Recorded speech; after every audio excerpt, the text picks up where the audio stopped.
നമസ്കാരം. ഞങ്ങളിന്ന് സാക്ഷാൽ ധർമ്മശാസ്താവ് ശബരിമല ശ്രീ ധർമ്മശാസ്താവ് ഭഗവാൻ ഓടിക്കളിച്ചു വളർന്ന പന്തളം കൊട്ടാരം ഒന്ന് കാണാൻ വേണ്ടി പോവുകയാണ്. അപ്പോൾ നമ്മുടെ ചെങ്ങന്നൂരിൽ നിന്ന് വരുന്ന അയ്യപ്പ ഭക്തർക്കും ക്ഷേത്രത്തിലേക്ക് വരുന്നവർക്കുമായിട്ട് മണികണ്ഠൻ ആൽത്തറയിലെ തിരക്ക് കുറയ്ക്കുന്നതിനും അതുവഴിയുള്ള ഗതാഗത കുരുക്ക് കുറയ്ക്കുന്നതിനുമായി പമ്പയാറിന് കുറുകെ ഒരു തൂക്കുപാലം പണിതിട്ടുണ്ട്. കൈപ്പുഴ പന്തളം തൂക്കുപാലം. ആ തൂക്കുപാലത്തിലൂടെയാണ് ഞങ്ങൾ അങ്ങോട്ട് കയറുന്നത്. അപ്പോൾ ഈ പാലത്തിൽ ഒരേ സമയം 50 പേരെ കയറാൻ പാടുള്ളൂ എന്ന നിയമമുണ്ടെങ്കിലും 100, 150, 200 പേരിലധികം ആൾക്കാർ ഇതിലേക്കൂടെ നമ്മുടെ അയ്യപ്പ സീസണിൽ കടന്നു പോകാറുണ്ട്. പക്ഷേ എങ്കിലും പാലം വളരെ സ്ട്രോങ് ആയിട്ടുള്ളൊരു പാലമാണ്. അത് വളരെ സ്ട്രോങ് ആയിട്ട് തന്നെ നിർമ്മിക്കപ്പെട്ടിരിക്കുന്നത്. ഇവിടുന്ന് നമ്മൾ 1/2 കിലോമീറ്റർ ചെന്ന് കഴിഞ്ഞാൽ പന്തളം കൊട്ടാരമോ. കൊട്ടാരത്തിനോട് അനുബന്ധിച്ചുള്ള ഒരുപാട് സമുച്ചയങ്ങൾ എല്ലാ ഭാഗത്തുമുണ്ട്. ആ ഭാഗങ്ങൾ മുഴുവൻ കൊട്ടാരത്തിൻ്റെ ഭാഗങ്ങളാണ്. അപ്പോൾ നമ്മൾ തൂക്കുപാലം കടന്ന് അപ്പുറം എത്തുമ്പോൾ നമുക്കൊരു പ്രത്യേക അനുഭൂതിയാണ് നമ്മളിലുണ്ടാകുന്നത്. പ്രത്യേകിച്ച് ആദ്യമായിട്ട് വരുന്നവർക്കൊക്കെ ആണെങ്കിൽ ഭഗവാൻ അയ്യപ്പൻ പിച്ച വെച്ച് ഓടിക്കളിച്ച് വളർന്ന ആ പുണ്യഭൂമിയിലല്ലേ നമ്മൾ നിൽക്കുന്നതെന്ന് ഓർക്കുമ്പോൾ, ആ നമ്മുടെ കാൽപാദങ്ങൾ പതിഞ്ഞതും ഭഗവാന്റെ കാൽപാദങ്ങൾ പതിഞ്ഞതും ആ പുണ്യഭൂമിയിലാണെന്ന് ഓർക്കുന്ന സമയത്ത് നമുക്ക് പ്രത്യേക ഒരു അനുഭൂതി അനുഭവപ്പെടും. ഇതാ പമ്പയാറിന് കുറേയുള്ള പന്തളം ചെങ്ങന്നൂരെ പാലം. ആ പാലത്തിനപ്പുറത്തായിട്ട് വലിയൊരു പഴയ ബ്രിട്ടീഷുകാർ പണിത പാലം ഉണ്ടായിരുന്നു. 18ലെ പ്രളയത്തിൽ ആ പാലം പൂർണ്ണമായിട്ടും ഒലിച്ചുപോയി. ഇതാണ് നമ്മുടെ തൂക്കുപാലം.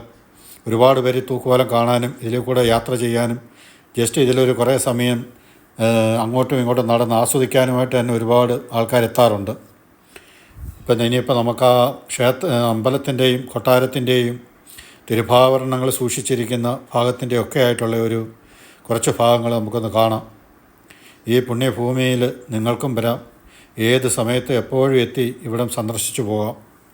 ഭഗവാന്റെ എല്ലാ അനുഗ്രഹങ്ങളും നിങ്ങൾക്കുണ്ടാവും. നമുക്കപ്പം ബാക്കി ഭാഗങ്ങളൊന്ന് കാണാം.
ഇവിടെ നിന്നും നമുക്ക് വലത്തോട്ട് തിരിഞ്ഞു കഴിഞ്ഞാൽ ഭഗവാന് മകരവിളക്കിന് ചാർത്താനുള്ള തിരുഭാവരണം സൂക്ഷിച്ചിരിക്കുന്ന സ്ഥലത്തേക്ക് നമുക്ക് പോകാം. ഈ വഴി മുന്നോട്ട് പോയി കഴിഞ്ഞാൽ അതെല്ലാം കാണാൻ സാധിക്കും.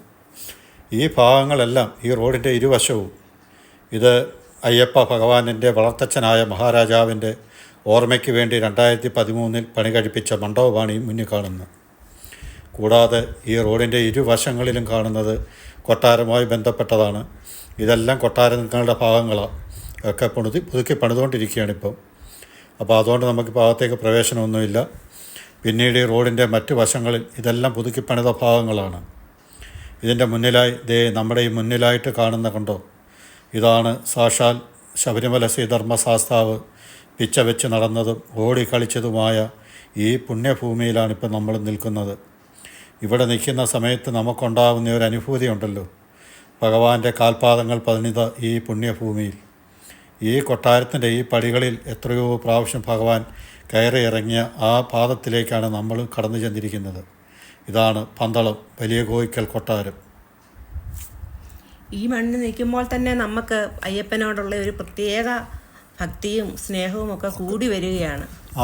അത് നമുക്ക് ഇവിടെ വരണം, ഇവിടെ വന്ന് നമ്മൾ അനുഭവിച്ചെങ്കിൽ മാത്രമേ നമുക്കറിയാൻ പറ്റൂ.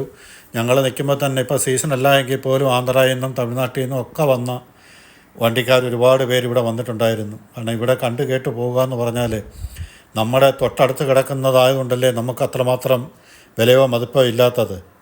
മറ്റ് സംസ്ഥാനങ്ങളിൽ എത്തുന്നവർക്കാണ് ഇതിൻ്റെ പുറവശത്ത് കാണുന്ന ക്ഷേത്രങ്ങളും കൊട്ടാരത്തിൻ്റെ ഭാഗങ്ങളും ഒക്കെ നിങ്ങൾക്ക് കാണാം.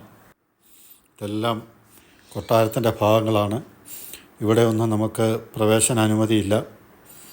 അപ്പോൾ ഇതിനോട് അനുബന്ധിച്ചുള്ള മറ്റു ഭാഗങ്ങളിലൊക്കെ ചില സ്ഥലങ്ങളിലൊക്കെ നമുക്ക് പ്രവേശനമുണ്ട്. പക്ഷേ ഇപ്പോഴത്തെ സാഹചര്യം അനുസരിച്ച് ഇപ്പോൾ അങ്ങോട്ട് ആരും കടന്നു വിടുന്നില്ല. നമ്മുടെ നേരെ മുന്നിൽ കാണുന്നതാണ് മണികണ്ഠനാൽത്തറ. നമ്മുടെ മുന്നിൽ കാണുന്ന ഒരു വലിയ കെട്ടിട സമുച്ചയം അതൊരു ആയുർവേദ ഹോസ്പിറ്റലാണ്.